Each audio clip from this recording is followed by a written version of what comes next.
आप्यायन्तु ममाङ्गानि वाक्प्राणश्चक्षुश्रोत्रमथो बलमिन्द्रियाणि च सर्वाणि सर्वं ब्रह्मोपनिषदम् माहं ब्रह्म निराकुर्यात् मा ब्रह्म निराकरोत् अनिराकरणमस्तु अनिराकरणं मे अस्तु तदात्मनि निरतेय उपनिषत्सु धर्मास्ते मयि सन्तु ते मयि सन्तु Om Shanti Shanti Shanti.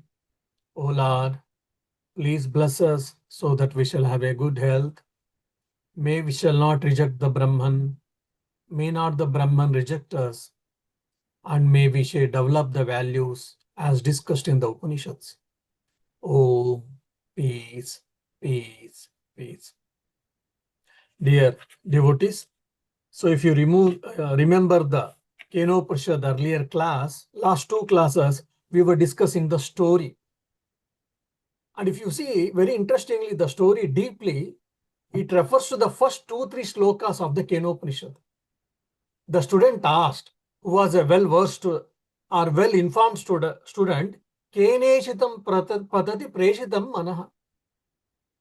So it goes on. So by what the mind works, mind does its work. By what the prana does its work. By what the sense organs are doing its work. So for that, the beautiful answer was given by the Rishi indirectly saying that Manaso Manoyat Vacho Havacham Sau Pranasya Prana. Oh, it is known as mind of the mind, ear of the ear, eye of the eye, etc. So he didn't name it is called Atman or Brahman, but just he said indirectly. Why? Because we may end up in objectification. We all know that. Now the same idea has been told here. This, we can analyze the story from two angles. One is this Indra, Vayu, Agni, they are all representing mind and sense organs. So here symbolically, Indra is representing the mind and Agni and Vayu are representing the sense organs. That is the one thing. And second thing, this all the three, Indra, Vayu, then Agni and other devatas, they are nothing but sense organs and mind. They were supposed to be purified. But unfortunately, they had contaminated by manitva. That is, by the unnecessary pride, ego, and other things. As a result, they were unable to experience or unable to conceive what is Brahman. Agni, with all the pride, he went to understand who is Brahman, what is Brahman. He failed it.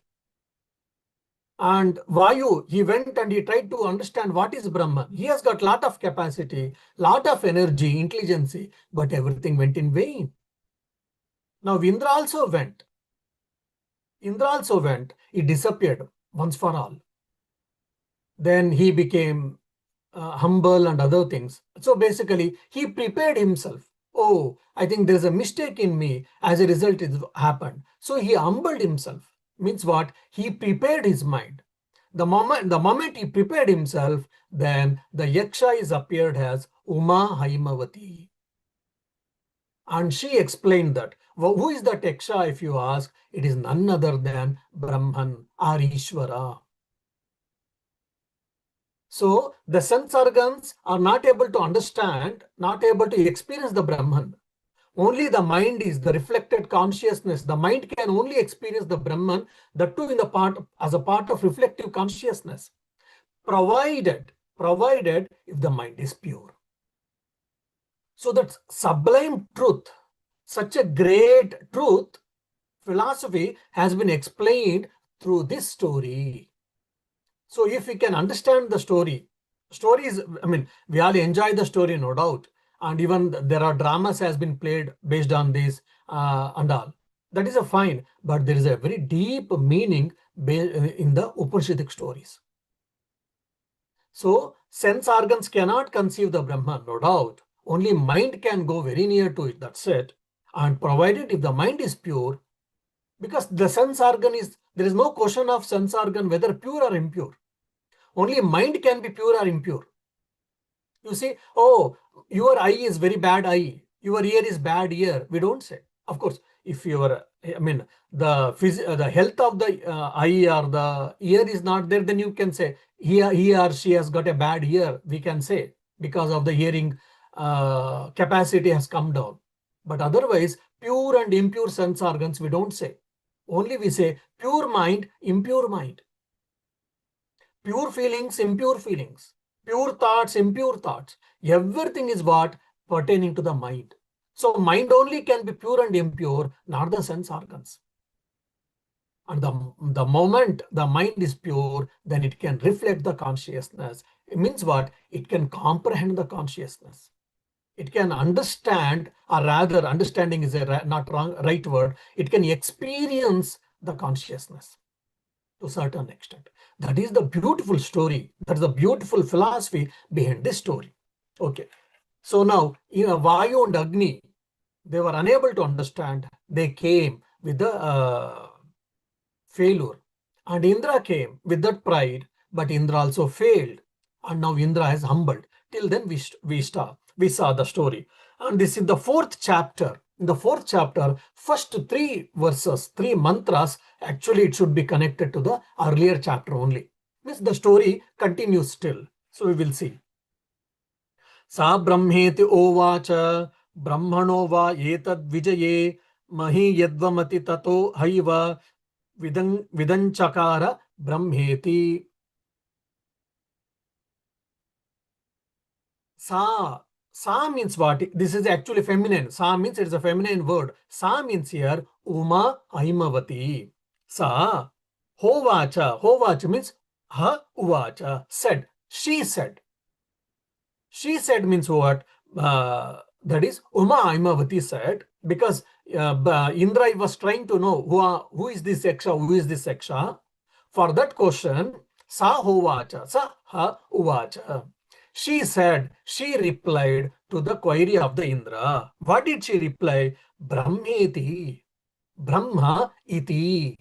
Oh, who is this Yaksha you were asking, my dear Indra? You have got inquisitiveness. Of course, your friends or colleagues like Vayu and Agni also, they didn't understand. You also didn't understand, isn't it? He nodded his head. Then she said, with smiling, oh, that Yaksha was none other than Brahman. So it was in the form of a light, no doubt. But now Uma Aimavati, she may be with the form. So Ishvara, we can say, or Ishvari, we can say. That brilliant form, whichever the other Vayu and Indra, Agni had seen, that was none other, that Yaksha is none other than Brahman. So Hovacha Brahma iti. Okay. Brahmana va etad vijaye. Brahmana va etad vijaye means, okay, my dear, why she appeared all of a sudden? What did Brahman wanted to teach you? Means what did Ishvara wanted to teach you? If you ask, oh, whatever the power, Brahmanova etad vijaye, in the victory between the demons and the suras, that is Devata, celestial beings, there was a war, isn't it? So you all people think that because of us, because of me, because of I, we won the war. Every Devata, every celestial being is thinking, but it is not true. The real victory, it belongs to Brahman, Arishvara. So yadhyadvibhuti matsatvam srimadurchitam mevava tatta devavagachatvam mama tejoncha sambhavam. The same idea, Upanishadic idea, is told in Bhagavad Gita beautifully by Sri Krishna. So wherever you see the glory, wherever you see the power, wherever you see the talent, you understand that I am there, I am manifesting there. That's what Sri Krishna says in Vibhuti Yoga. The same idea also has been told. The victory, you are claiming that the victory is because of you, Devatas. It is not so. It is because of Brahman. So Brahmanova etad vijaye mayhedvam. And you and that glory belongs to whom? Brahman only, my dear. It is not because of you. Tato haiva, tataha eva. Yes, that is true. It is indeed, it is confirmed. It is sure. No, Vidanchakara Brahmeti. Vidanchakara means learned, Brahma iti, it was Brahman. So please know that. Please know that because of the Brahman, you could win the war, and because of the Brahman, you could win the war. So the glory also, it should go to him. Please learn, O Indra. You are supposed to be the leader. If you are misled, then whole of your battalion gets misled. So you learn it, and afterwards it is understood that you go and inform your colleagues or the other celestial beings that who is the cause because of whom you could win the war, the devatas, and let the ignorance or let the wrong understanding may go away. Brahmanava etad vijaye. Because of Brahman alone. So here, very clearly, again, it is told. So manaso manoyad vacho vacham. It is the mind of the mind. It is the eye of the eye. It is the ear of the ear. That has been told in a symbolical form. The same idea, now it has been told here also again. Pratiboda viditam matam amritatvam vindate. Again, the same idea again has been told here in a symbolical way. Oh my dear, it is because of the Brahman you won the war. The glory belongs to the Brahman, not you, it's told. So similarly, my eye is so powerful. It can see so many things. We all say that, no doubt, from anatomy point of view, from the science point of view, from our day-to-day experience point of view. But that energy, which is through which the eye is working, its function, that energy is getting from where? Oh, that energy has been derived from the mind. And the mind is getting the energy from where? It is from that Sakshi or from the Atman or from the Brahman. So the same idea has been told here. Oh Devatas, oh celestial beings, don't think that the victory belongs to you, the glory belongs to you, the glory belongs to Brahman. So if I am thinking something good, if I am thinking bad or whatever it may be, good or bad, whatever it may be, the power from where I am getting to think, it is from the Brahman. And Sri Ramakrishna tells beautifully this in a simple example. In the presence of sunlight, someone might read Bhagavata, someone do the forgery. Now, because of the presence of sunlight, I can do all these things. But if you do Bhagavata, the sunlight doesn't get punya. And if you do forgery or if you kill someone, then sun doesn't get papa actually. It is only based on people how they make use of it. So, but the power by which you are able to do that is because of the sunlight. So similarly, the Brahman or the consciousness is the root cause for all our energy, for all our actions, for all our thinking, for all our feelings, everywhere. So there is no place, there is no Brahman. So omniscient, we all say. God is omniscient, omnipresent, omnipotent, we say. Omnipresent, we know. So Brahman is also omnipresent. So many people ask, when person dies, what happens to this Brahman or the self? Nothing happens to self. Nothing happens to self. Then how can you say that the person is dead? So that's what, after hearing Vedanta so much, they speak like this. They ask this. I say, my dear, nothing happens to self. Where does self goes then? Self doesn't go anywhere. Do you mean that the self is in the dead body? Yes, it is there. Then why is he called dead? Because the Sukshma Sharira has left the Stula Sharira. The subtle body has left the gross body. That's why it is called, he is declared as dead. That's all. So there is no place consciousness is not there. And for every our action is what? It is because of that Brahman and Brahman alone. That idea has been told through this story. We have to understand. Tasmadva yete deva atitaram miva anyad deva अन्यदेवाद अग्निर्वायुरिन्द्रहते हि नेददिष्टं परस्पर्शुस्ते हेनत प्रथमो vidanchakara brahmeti. At least now after telling this, Uma or Aimavati or Ishwari, she is specifying the Indra and others. At least you people are great. Who you people means who? Indra, Agni and Vayu. You three are great. So by telling that again, glory of Brahma Vidya, glory of self-knowledge is told. Why? Let us see. Tasmat. Therefore, ete devah, these gods, aditaram iva, surpassed greatly. Means Indra, Vayu, and Agni, you three deities are great indeed. Why you are great indeed? Because at least you three could see nearly, you could converse and you could see the Brahman in the form of Yaksha or in the form of Uma Haimavati. In the form of Uma or Haimavati, you could converse with the Brahman. Whereas other devatas, even they didn't see. They couldn't see even. So compared to them, you three are greater. You have surpassed all of the other devatas. Anyan Devan. You surpassed all the other gods. Who have surpassed? Yat Agnihi Vayuhu Indraha. Why? Te hi Nedishtam pas, Pasparshuhu. Pasparshu means a test actually. Test means here seen actually. So basically, this Indra, Vayu, and Agni, they saw the Brahman, they experienced the Brahman, and they conversed with the Brahman. So that is been told symbolically. They test the Brahman. That's why these three are great compared to other devatas. And know that this is what the Brahman, either Yaksha, Ruma, Aimavati, they are Brahman. This is what has been told. Now, if you don't understand this Brahman, I am that Brahman, what happens? What happens? It will happen. I will be samsari. I will be an ignorant person. What is the nature of samsari? Again, there is a code word I want to give you. HAFD. What is the definition of samsari? What is the definition of ignorant person? What is the definition of suffering person or a bound person? If you ask, I will tell them, I will describe them. HAFD.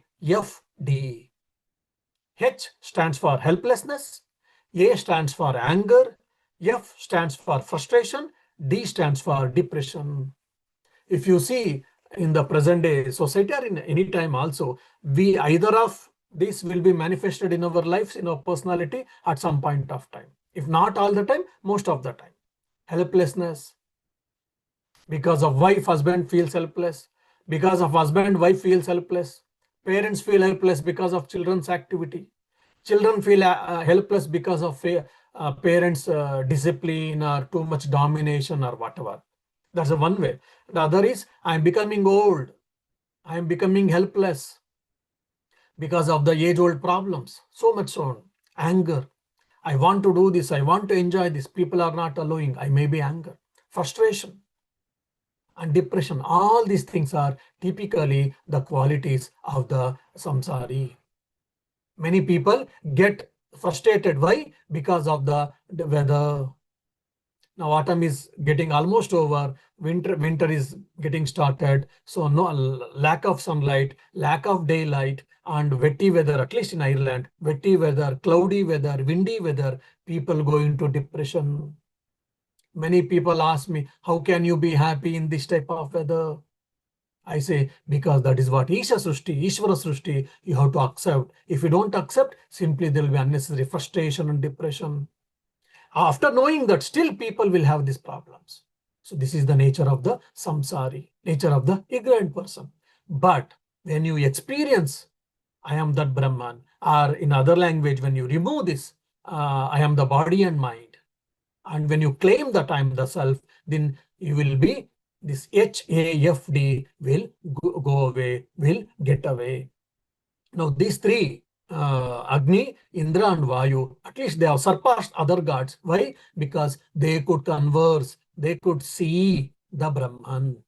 That is, they are much better than other. So it is the Uma Imavati is cajoling the Indra. Don't worry, you are better, no doubt. Why? Because you are able to see me, converse with me, and also you go back and you tell the Indra and Vayu also. And not only that, you tell other devas that Yaksha was none other than the Brahman, and victory goes to him, glory goes to him,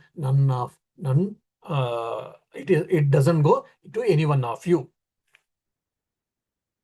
Tasmadva Indro Atitaram anyan devansa hena nedadishtam parasparsha sa henat pratamo vidanchakara brahmeti. So the same idea, again it has been told. So among all the devatas, these three are great ones. They are surpassing other devatas. Why? Because they have seen the Brahman. They have very proximity, very closely they have seen the Brahman, they have experienced, they have conversed, etc. etc. The same idea has been told. Tasmadva Indro Aditaram Iva. Indra is leader among them. Because of that, he is not great. It is not, he has surpassed other devas. He is because uh, he has seen the Brahman, he has experienced, he has conversed. That is the same idea has been told in the third, third mantra also. So we will go to the fourth mantra. Tasesha Adesho. Acha. So now, till now, the story got over now, and also the discussion on the Atma Gnana or the self-knowledge got over. Now, very interestingly, few shlokas, at least 4 slokas, I think, 3 or 4 slokas, we will have a upasana, meditation. 4 types of meditation has been discussed in the 4th, 5th, 6th mantra. In the 4th, 2 type of meditation has been discussed, which is in Vidyut meditation and Nimisha meditation. And in the 5th, there's Adhyatma, and the 6th, other type of meditation we will try to discuss. So this meditation, in technically in the Upanishads, they use the word upasana. So upasana means what? It is not only worship. Upasana means it also worship. Upasana means it is meditation. Now, why do we need meditation? Because it brings concentration. It brings emotional maturity, emotional stability. Many times we think that I have got so many problems, serious problems and all. And some of the spiritual seekers, we think, oh, I have got so many spiritual problems. Then I tell, no, for most of us, the spiritual problems have not started. Most of our problems is what? Emotional problems or interpersonal relationship problems, or at the most ego problem, that's all. All our problems are at the level of emotions and sense level. Then ego, that's it. So we don't have spiritual problems. We imagine that we have got spiritual problems. So that's where the regular meditation will bring the emotional stability and concentration. So I am studying Vedanta, I'm studying Kenopanishad, I'm studying Kathopanishad, I'm studying Gita. So I don't need any karma yoga, I don't need any meditation. All these things are inferior. If anyone thinks, if anyone claims, that is the biggest mistake. Including the Ramana Maharshi, one of the greatest Gnani, he also used to encourage people to do meditation and japa. So all the acharyas, all the prophets, incarnations in Sanatana Dharma, they have told very clearly that we need meditation. We need karma yoga, service activities. Then only we can bring the purification of the mind and the emotional maturity, stability of the mind. If emotional maturity is not there, emotional stability is not there, all our knowledge gets flied away. I know that I am Brahman, I am not the body and mind, but one thought, if I get disturbed, all my knowledge takes back into backstep. Why? The emotional stability is not there. One message.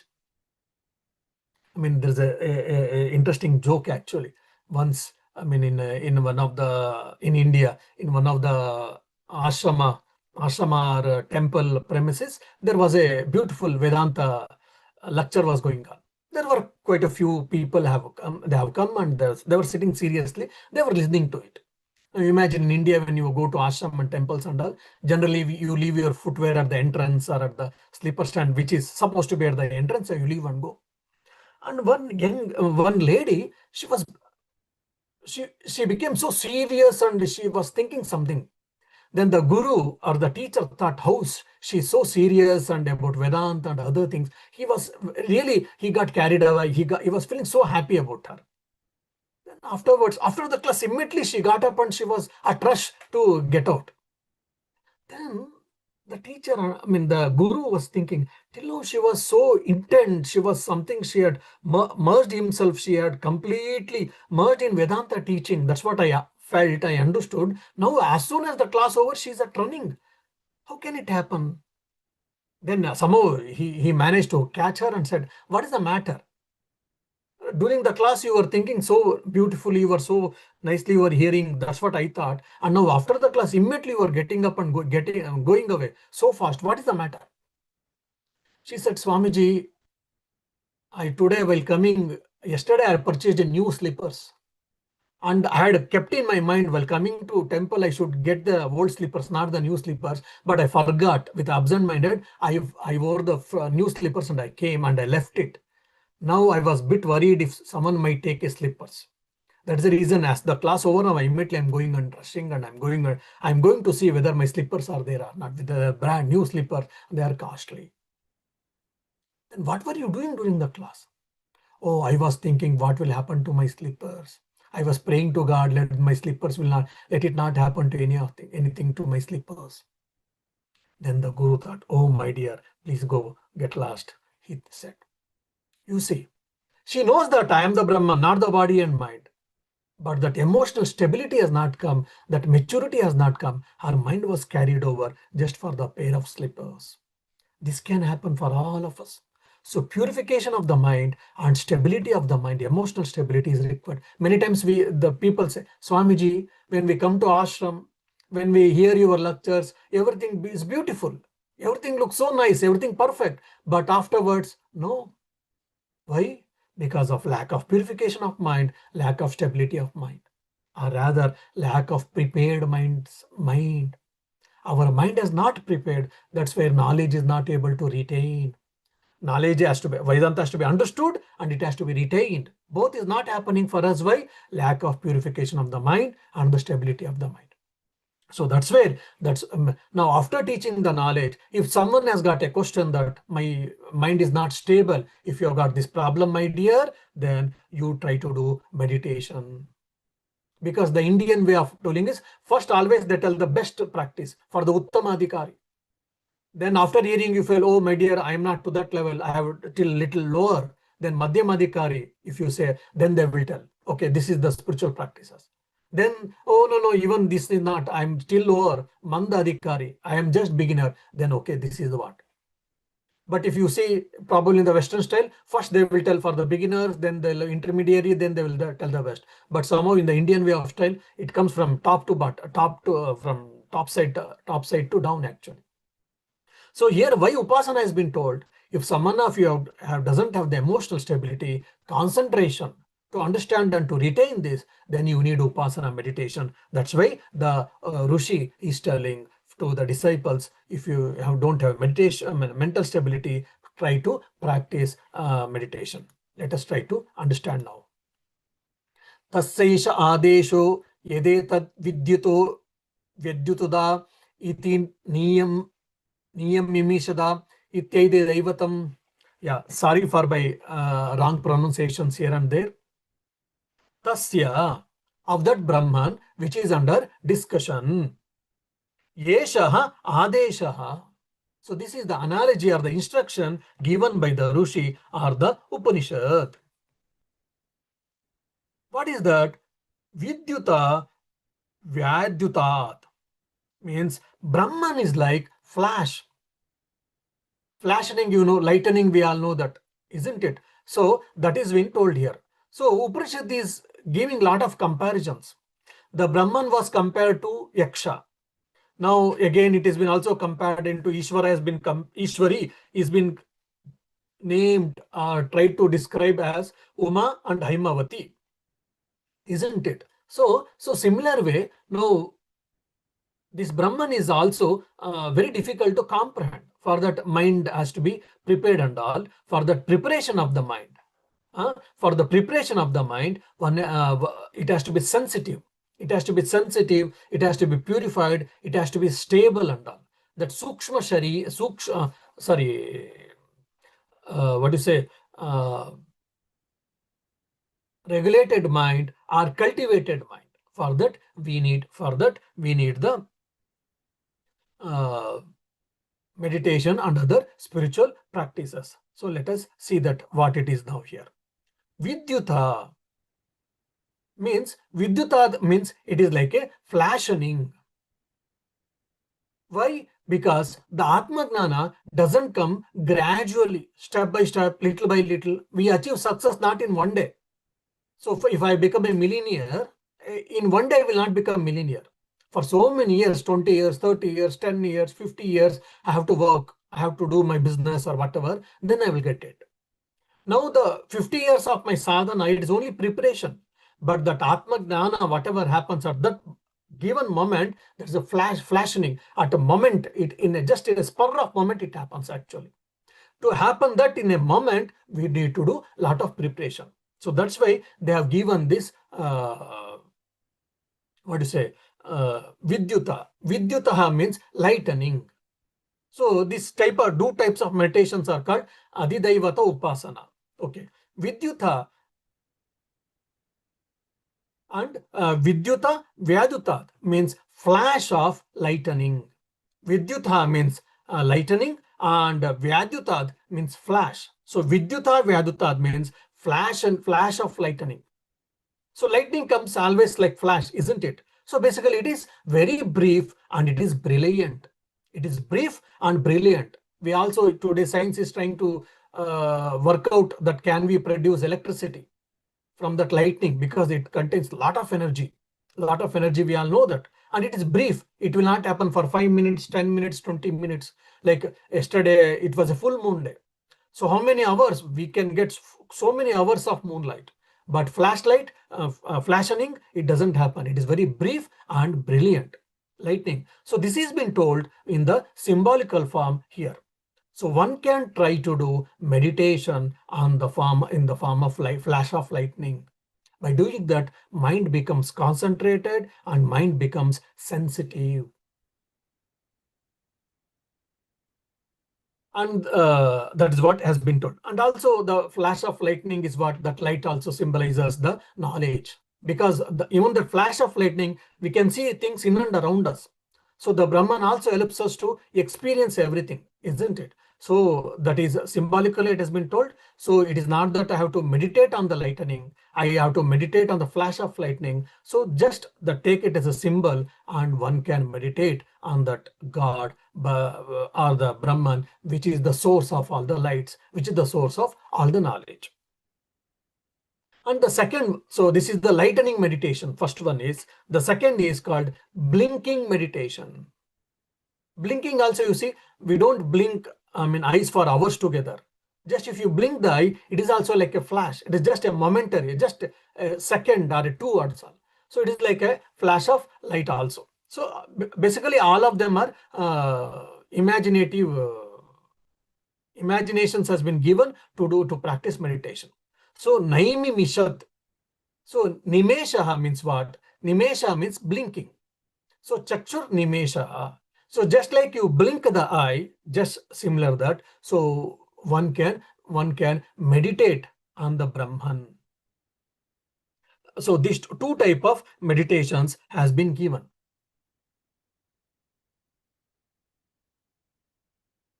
So why it is using? Because Ishvara's Unmesha and Nimesha. So there are two powers for Ishvara. One is Unmesha and the other is Nimesha. Means creation appears and creation disappear. The whole world has been Big Bang, thousands of years, millions of years it took to evolve the creation, and again it will take millions of years again to see the destruction for a common person. But according to the Vedanta, according to the Puranas, just if by blinking, just like a blinking of the eye, when Ishvara blinks and he opens the eye, the creation happens. And if he blinks the eye and he closes the eye, then the destruction comes. So for him, it is just a moment to create the world and to destroy the world. So similarly, that is the power of the Brahman.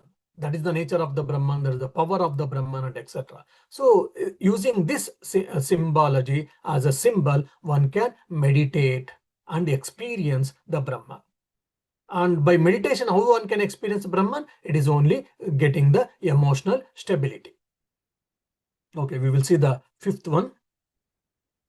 Athadhyatmam yad यदेतद् गच्छतीव च मनो अनेन चेतदुपस्मरित्यभीक्षणं sankalpaham. This is very interesting meditation actually.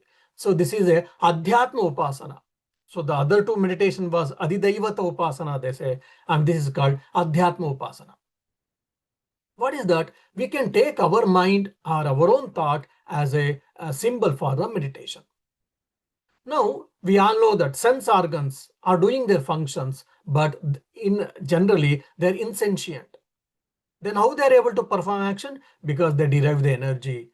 The energy has been supplied from the mind. Now, the mind is it sentient? No, it is also insentient. Mind derives the energy from the self, isn't it? Now, a thought is coming, like a thought pertaining to the chocolate. A chocolate is a thought chocolate, or a chocolate thought is just crossing over your mind. So instead of getting attached to it, let me eat chocolate, let me not eat chocolate, instead of getting a discernment or discrimination, so let me start thinking, I am aware of the chocolate thought, which is just passing in my mind, called instrument. Because of me only, the chocolate thought has got some power. Without me, the chocolate thought doesn't have any power, doesn't have its existence, it cannot emerge, it cannot sustain, and it cannot get disintegrated, even it may be momentary. So I am the Sakshi, I am that awareness who is aware of every thought which is crossing in my mind. I am that Sakshi, I am that awareness through which there are so many emotions or feelings are crossing over in the mind. So this is what the meditation has been told here. So simple example. Now there is a mirror and I am seeing my face and I am probably doing combing my hair and doing makeup and all. But without mirror, I cannot see my face, no doubt. But without my face, there is no mirror cannot reflect my face, isn't it? So similarly, the mirror is what like your mind here, and my face is what like a Brahman. Just like mirror will help to see my own face, so the mind will help to get the reflected consciousness. So without vritti, no jnana is possible. So the vrittis are rising and they are there, and again they are subsides. And without the Purusha, without the Brahman, these vrittis cannot be emerged in the mind. So I am the source of I am the source of the vrittis. Because I am there, because I'm supplying the energy for all of them, and that's why they are all doing all these things. They are liking, they are disliking, they are happy, they are unhappy, or whatever. All of them, all the emotions, feelings, desires, stress, including stress, depression, I'm agitated, or I'm very happy. All these things are nothing but the thoughts. And the thoughts have rose in the mind, they are staying in the mind, and they will subside in the mind. But through whom? From whom? From me, from I or me. Who is that me and I? Not the body-mind complex, rather the consciousness, the awareness. So this is one type of Vedantic meditation. In quite a few places I have told this.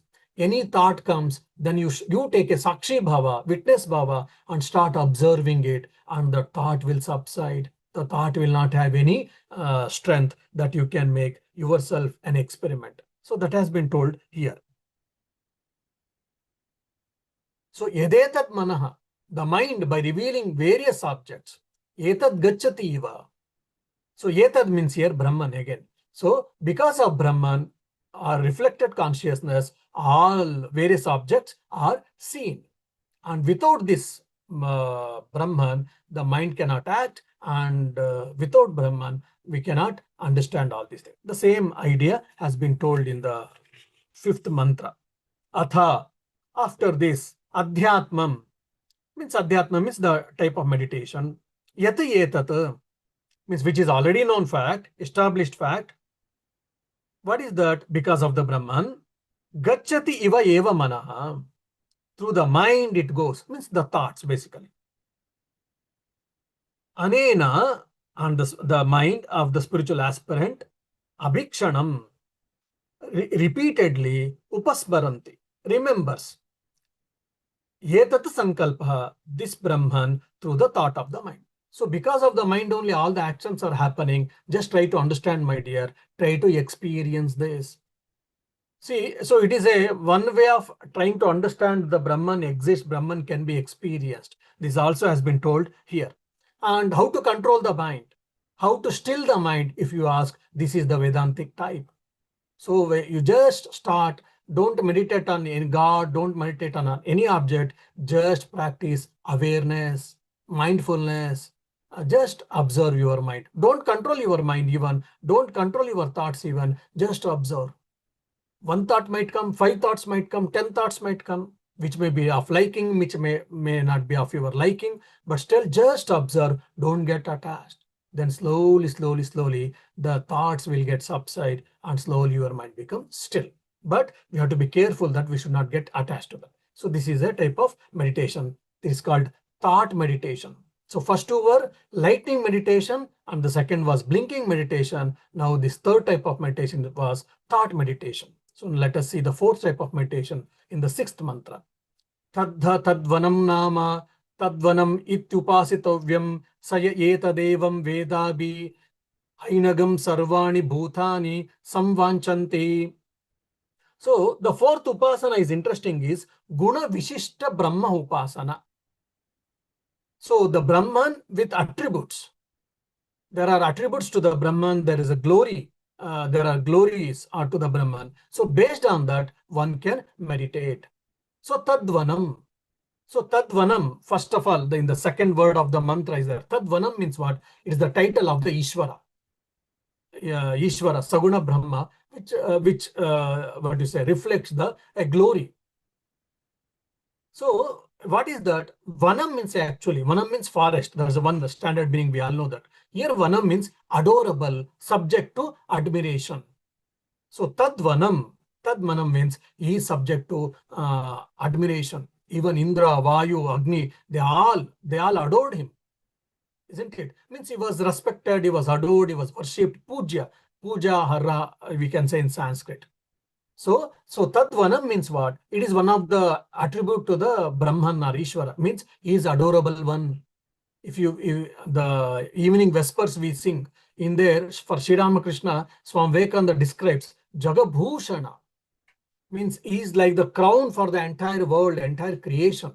So and his verse is Jagabhushana and Jagadvandya. So the whole world is doing pranam, doing praying salutation.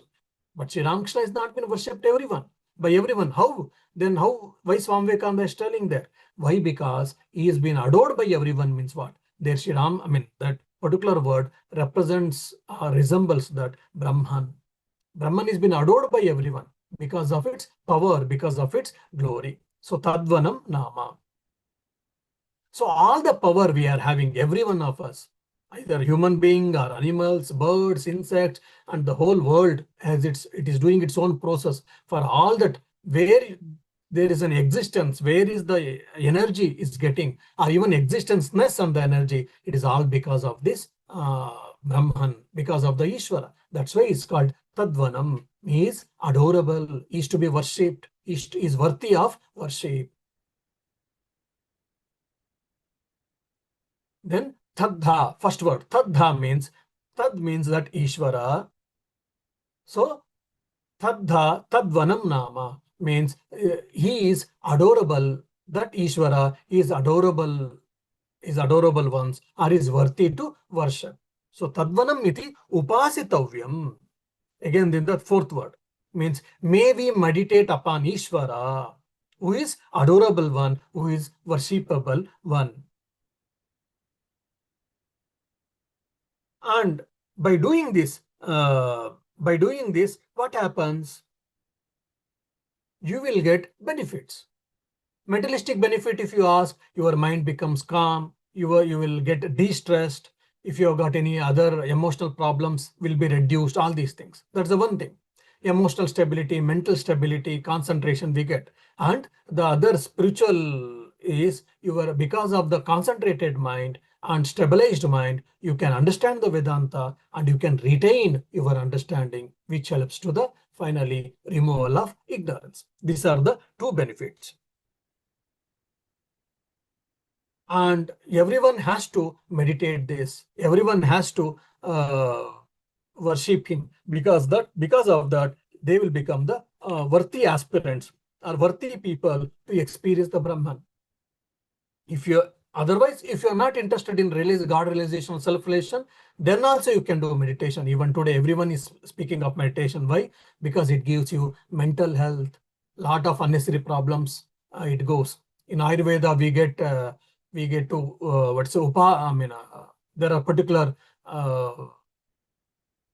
type of kriyas. By doing that, what happens? Your body gets detoxified. So by doing meditation, our mind also get detoxified. It is like a antivirus program. Okay. Upanishadam boho bruje yukta. Now Upanishad brahmim vavata Upanishadam abrumeti. This is very, very tricky and very fun verse actually. It's a very humorous statement also. Upanishadam boho bruhi. So a student is asking, now teacher has spoken what is Brahman in the two sections, two chapters. In the third and fourth chapter, the same idea has been told in the story form. In the fourth chapter also, initially he completed the story and he spoke of meditation. Okay, he spoke of 4 types of meditation. Suddenly, the student is asking, Upanishadam boho bruhi. Oh my dear, please tell me what is this Brahman? Can you teach me Upanishad? Can you tell me what is Brahman? Just you heard everything. Tattvamasi, for an example, or Brahma Satya, Jagan Mithya, Jivo Brahma Ivanapara. There was a 1 hour class on that, 1 hour talk on that, everything you hear, and afterwards you will ask, okay, what does Advaita teach us? What is the gist of Advaita Vedanta? Can you tell Swami? If you ask me, what happens? I will be in great danger. I will go into depression probably. Why? Because after hearing all that, then if you ask me, what shall I do? The same thing is happening here. Very, very interestingly, Upanishadam boho bruhi. Oh, my dear sir. Oh, sir, please tell me, please teach me Upanishad. Please teach me secret knowledge, is saying. Upanishadam boho bruhi. Then teacher said, Upanishadam, I have already explained. So, Upanishad Ukta Te Upanishadam Vava Abhruma iti. Oh my dear, I have already spoken the secret. I have already taught that what is that Brahman. I have already taught what the Upanishad says. What Upanishad says? The nature of the Brahman. The nature of the Brahman, the nature of the world, and the nature of oneself. All these things has been told in a secretive way, in a subtle way. So basically, it is I think it is in a pun actually. So it is not, we should not take it very seriously that the student, whoever asked Keneshitam Pratipeshitam, same fellow is asking like this question. We cannot take it seriously as really. So it may be as a pun thing, or there were a group of students, among them one dull fellow suddenly got up from the class and is asking, Boho Upanishadam Bruhi. Please teach me the Upanishad. Please teach me the secret knowledge. Then the guru, he didn't scold him, he didn't send him away, or he didn't get annoyed. He only said, Te Upanishadam Ukta. Has been given in I have already given that secret knowledge, my dear. What is that? Brahmim Vavata Upanishadam Abrumha. So here Brahmim means what? Here Brahma Vidya. So that Brahma Vidya, the self-knowledge, has been given in the form of Upanishad. Te Abruma.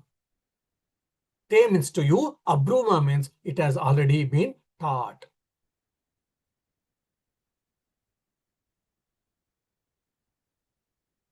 So after this, interestingly, in the eighth mantra, he just only makes a statement. Oh my dear, I already have given that secret knowledge. Already have taught the Upanishad. That's all he says. Why didn't you understand? You fool and all. He didn't ask.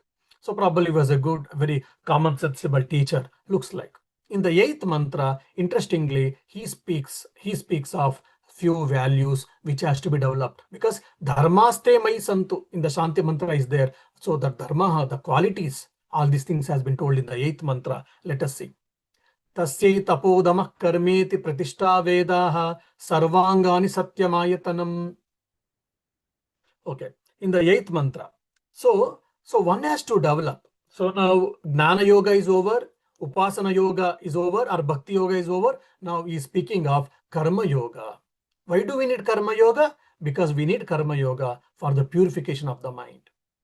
So Karma Yoga is for refinement of the mind, removal of selfishness, or removal of I-ness and minus. So without that, Karma Yoga purifies the mind. Upasana Yoga or Bhakti Yoga prepares the mind. And Gnana Yoga gives the mukti according to the Advaita Vedanta, according to the Shankaracharya. So you have to be very clear about it. Okay. Tasyai means for that Upanishadic wisdom to understand and to get retained. Tapaha. Tapaha means austerities or disciplined life. Disciplined life. In the traditional commentators, they say Panchamahayagna. Panchamahayagna, which is told for every householder, that they bring under Tapaha. Tapaha means control of the mind. Control of the mind can be taken. Austerities can be taken. Or disciplined life can be taken. And who is moderate in his food, who is moderate in his recreation, moderate in sleep, moderate in work. All these things can be brought under Tapaha. Then control over speech, control over action, all this Kaika, Vachika, Manasika Tapa. 3 types of tapas has been told in Gita. All these things can be considered under the word Tapaha. Then Damaha. Tapo Damaha. Damaha means sensory restraint, control of sense organs. So Shama can be taken under Tapa actually. Tapo Damaha Karmeti. Karma means all activities. So one has to perform all these activities in the Nishkama Karma. I should perform all the actions, no doubt, but without attachment to the actions or without thinking aham karta, aham bhokta. I am the doer, I am the enjoyer. That notion should be removed through practicing karma yoga. If not, what happens? That karma will bind you. If you feel okay, then go ahead. If you don't want to be bound by the karma, then what happens? Then what you are supposed to do? You are supposed to do the karma yoga. Pratishta. Here, Pratishtha means support. So here, Pratishtha is the, support means what? Here, Veda. So that support, so you should perform the actions based on the Veda and Anga. Anga means Vedanga. 6 Angas are Shiksha, Kalpa, Nirukta, Vyakarna, Jyotisha, and Chandas. There are the Vedangas. So based on that, one has to lead the life. So Veda Yukta Dharma, they are saying that. Basically, as disciplined life, ethical life, moral life, that is what they are telling. One has to do that. And with that, one has to practice self-disciplined life. And not only that, one has to have the sense controls and perform the action in the unselfish way. So one has to practice Karma Yoga, one has to practice Upasana Yoga, then you will be fit for a Gnana Yoga. Through Shravana Manana Nidhyasana, you'll be able to experience the God or experience the self. That is what they are telling. Satyam Ayatanam. Satyam Ayatanam means Satyam is the enclosure in which the Upanishad is protected. Means and Ayatanam also means abode actually. So Satyam Ayatanam, truth is its abode, because in the Vedas what you see, truth only. So by studying Vedas and Vedangas, what happens? You will understand what is the truth and you can practice. That's what they're telling. So now, the 4th chapter especially, except first three mantras, if you say Upasana Yoga or Bhakti Yoga, Upasana Yoga is the right word actually. Upasana Yoga and Karma Yoga has been told here. In this one mantra, actually, so much has been embedded in this one mantra. If you go in detail, actually, a lot of Karma Yoga and other things can be brought here actually. So Karma Yoga with a controlled mind, with a disciplined mind, with ethics and morality and truthfulness, honesty, integrity in the character and in the actions and all these things has been put here. So without ethics and morality, no spiritual life is possible. No Vedanta practice is possible. So the last mantra is nothing but the Palashruti of the entire one. So just let us try to understand. Yova yetamevam vedapahatya papmanam anante swarge loke jaye pratitishtate. So benefit of the following of the teaching of Kenopanishad. benefit of studying of Kenopanishad or benefit of following of the Kenopanishad has been told. What is that? Anyone who knows this, having cleared sin, and who remains firmly seated in that boundless, blissful, highest Brahman, he remains firmly seated there. He remains firmly seated there. Pratitishthati, pratitishthati. So that is the way of ending the topic or ending the chapter or ending the book in the Vedas. Ya evam Veda, they say. Or the same word they repeat 2 times. That means we are ending the topic, we are ending the chapter, we are ending the book. So pratitishthati, pratitishthati 2 times they have told, means we are ending the discussion. It's the end of the chapter or end of the book. Okay. Yahavai. Yahava means anyone, whoever. So it is there is no restriction who can practice all this. Whoever is interested in seeking knowledge, whoever is interested in knowing the truth, experiencing the Brahman, everyone can practice that. Then Veda Evam. Here Veda Evam means realizing Etam, the blessed knowledge of the Brahman. Apahatya papanam. So dispelling the sin means one who leads the moral life, ethical life, that's the one thing. And by practicing karma yoga, so you are not accumulating any karma phala. Because the moment you accept, do the karma, already there are a lot of backlog, and again it will add up. And because of that, here sin means one is mental dirt. The other here sin is what? Again taking more, again and again, birth and death, birth and death.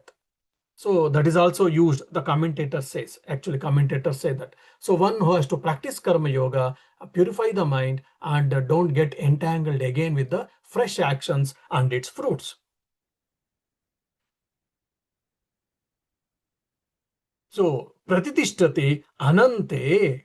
Anante means in the boundless. Swargaloke.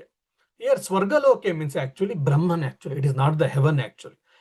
So why? Because they are using the prefix or adjective called Ananta. Swargaloka cannot be Ananta, infinite. Only Brahman cannot be infinite. Brahman can be only infinite. That's why Broti iti Brahman means which is infinite, that is called, that is known as Brahman, that is can be called as Brahman. So Ananta. Anante Swargaloke, using the adjective or prefix Ananta for Swargaloka. So the Shankaracharya says, yes, Swargaloka is not the heaven, rather it is a Brahman or Brahmagnana. Jayeye Pratitishthati. Yes, one can Jayeye in that higher, which is greater, Pratitishthati, one can get established. Means one can experience the Brahman. One can experience that Brahman. So whatever has been discussed in this Kenopanishad, one whoever follows it sincerely, seriously, that person can experience the Brahman, that he can experience that boundless, eternal, infinite Brahman. So whoever is interested, then they should practice the disciplines whichever is told in the Kenopanishad according to the Rishi. Om apyayantu mamangani Vak pranuschakshushotramatho balamindriyani cha sarvani sarvam brahmopanishadam maham brahma nirakuryat ma nirakarot anirakaranamastu anirakaranam me astu tadatmani nirateya upanishatsu dharmaste mai santu te mai santu. Om shanti shanti shanti. Hari Om Tat Sat. Shri Ram Krishna Arpanamastu. All right. So for almost, so we probably will be meeting next year only. Next week I'll be traveling to India, and mid-December will be coming. And in generally December, second week to the second, third, fourth week December, we will have our winter holidays here. So we don't have any classes after first week of December. So though I'm returning on mid-December, so we'll be meeting, discussing the Upanishad only in the next year, 2026. So wish you all advanced happy new year. And maybe this is a time we can do your homework mentally. You can prepare yourselves so that you can aspire that Brahman, which is real indeed, or which is our inherent nature, more and more, so that we can experience it at the earliest, or we can remove that false claim or wrong understanding.